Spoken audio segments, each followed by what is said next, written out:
Hello, hi, Judd here, cooking with Judd time, because I'm going to make a little treat. This is a recipe I found on the internet, Cool Whip cookies.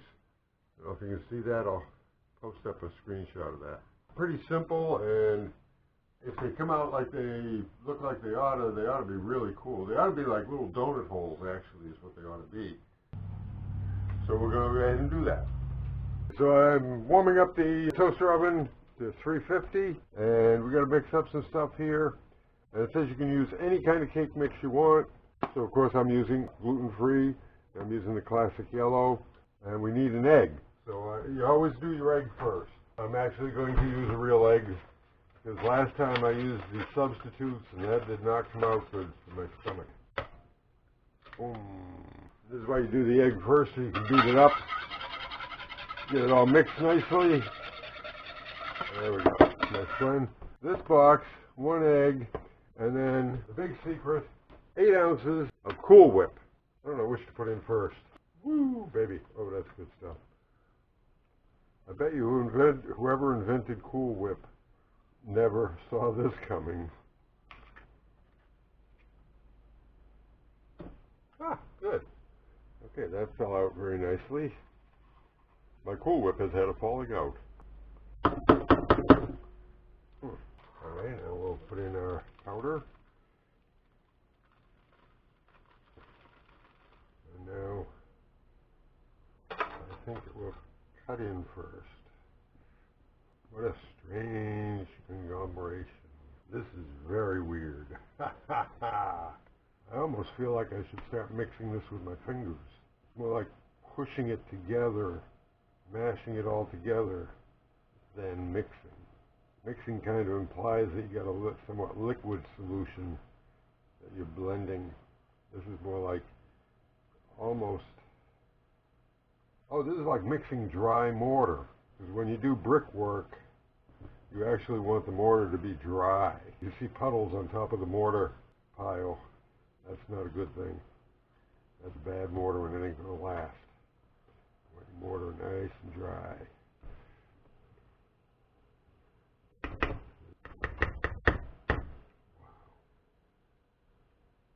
I'm not even sure how to mix this totally. But it's not totally homogeneous yet. That's the problem. Okay, now before I continue with this, the next step is you dump it, make globs of it and dump it into powdered sugar. Alright, so here's my powdered sugar. So I'm going to get that ready before I get my hands all messy. Now you know this is going to be good because how can you put powdered sugar on something and not have it be good, you know? Okay, so I've donned the gloves, and you can see, like I said, that's well mixed but not homogeneous. So I want to really work that around, get that all mixed up good and tight. Yeah, it's very much like clay. Whoever came up with, how do people come up with this stuff? That is one strange mixture. I ought to make one huge one. There we go. I'll just coat that and dump that in. Teaspoonfuls into powdered sugar. Teaspoon. Okay, so little tiny things. I didn't say level of heaping. Okay, so we got little balls like this. Say one of them giant marbles, you know, the really big marbles. So we'll roll that around in the powdered sugar, which of course sticks to it very nicely. And we'll put that on a cookie sheet. Okay, so we'll make little marbles.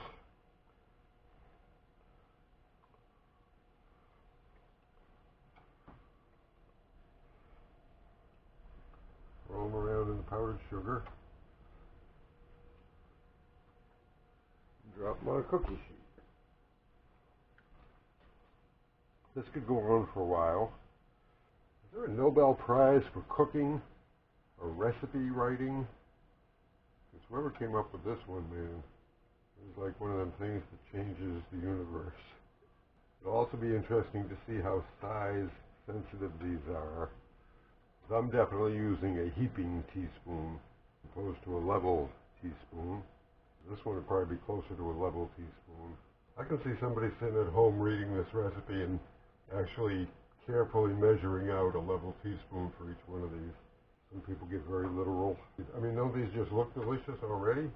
I am anticipating. I bet everyone watching this right now is thinking, wow, I want those, and two, I can do that. Some of these cooking shows, I watch them, and it's like, yeah, I'm never going to do that. That looks delicious, but I ain't never going to do that. That's like when you're doing car repairs, and you look at it, and you're like, no, the mechanic does this one. We take this one to the mechanic. Heck, you could have a 3-year-old doing this one. They'd have a blast with this. Okay, there is a tray load. Ta-da! And my oven is all warmed up, and I put these in for 12 to 15 minutes at 350 degrees. And I put it in. And we go to 12. Okay, time's up. The alarm has buzzed. Let's see what these look like. It also says to let them cool on the cookie sheet before removing them. Okay, there's what they look like. And I thought the powdered sugar would melt into them more, but it hasn't. But we'll let that cool per instructions, and then we will sample a cake. Of course, I could stick a toothpick in them now. That seems the thing to do. Oh yeah, okay, good. Okay, so we'll let those set for a little while till they cool off, and then we'll try one. Okay, the tray is now cool, so, or else I wouldn't be holding it in my hand. I'd be going, ah! So we're going to try them. And first I'm going to try this little one that I made. Okay. And you can see the powdered sugar does fluff off, so this could be messy.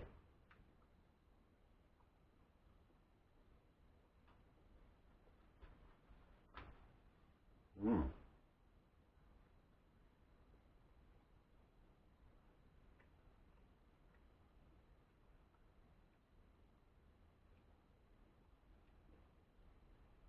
Yep. Very much like a donut hole. Very nice. Okay, now we'll try one of the bigger ones. This is the biggest one I see here. Mm. Okay. Oh yeah. Oh, that's better. Okay, we'll go a little bit bigger with them. There. Hopefully you can see the details. Okay, it's a very cakey thing. Just cake covered with powdered sugar. Bite size. Mm. Mm.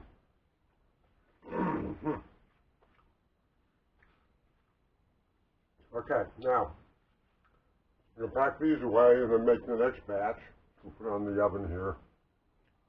The one thought I did have is when I make those little balls, to wet them and then roll them in the powdered sugar, and you get a better stick of the powdered sugar. I don't know if this will work.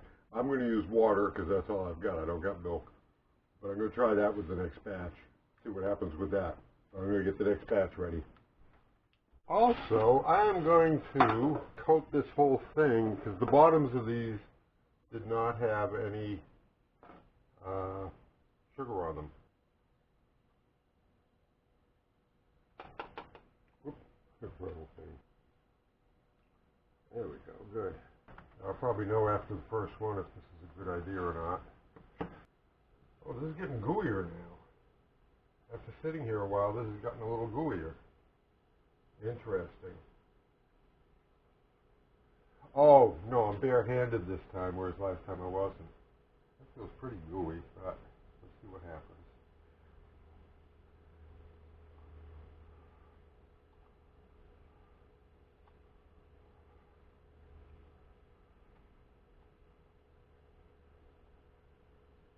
Okay. Yeah, I've got a better coating on it there. I don't know what that's going to do to it. Oh yeah, these are very gooey now that I don't have the gloves on. Compare and see.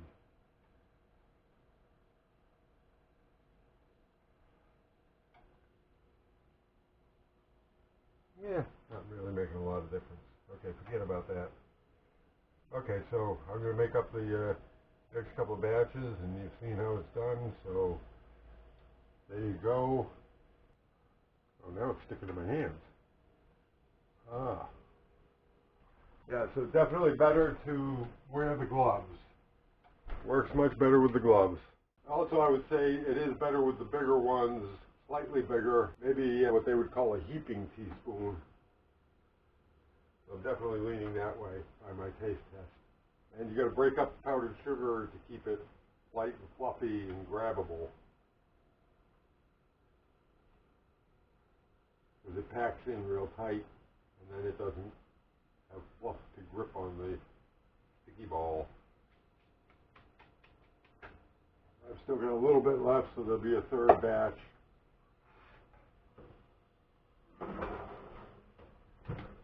And back up to 13 minutes. Oh, you know what? I just had a brilliant idea. I just had another one.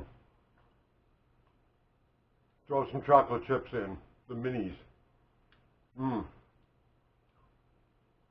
That would really, boom. Second batch out. Looking better, looking tasty. And I had an idea. I'm going to do something different with the remaining stuff. First, I am going to add some mini semi-sweet morsels. See, here I got just a little batch left here. Put this together. Now this is basically just a hunk of dough, and there's no rules saying I got to do what they told me to do with it.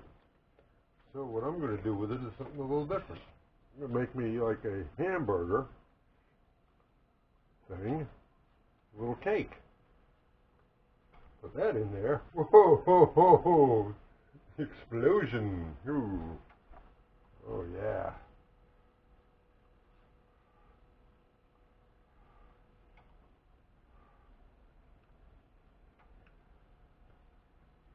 Bakery equivalent of a cheeseburger. There we go. Okay, and we're going to cook that up. That was a quick way to get rid of the rest of it. Okay, here we go. It has come out. I was going to do a cruller. I should have done a cruller. That would have worked better. But we'll give it a shot. See, I got my other batches cooled down now. Oh, I'm just kind of stuck here.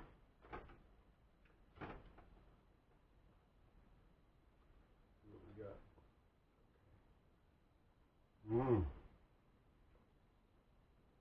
Ah, okay, still doughy in the middle. We're not going to deal with that again. We'll do another 5. Okay, so I think I would have been okay with a cruller. I'm going to wrap it up here. That didn't work. A cruller might have worked, but the dots definitely work. So there you go. Happy day to you.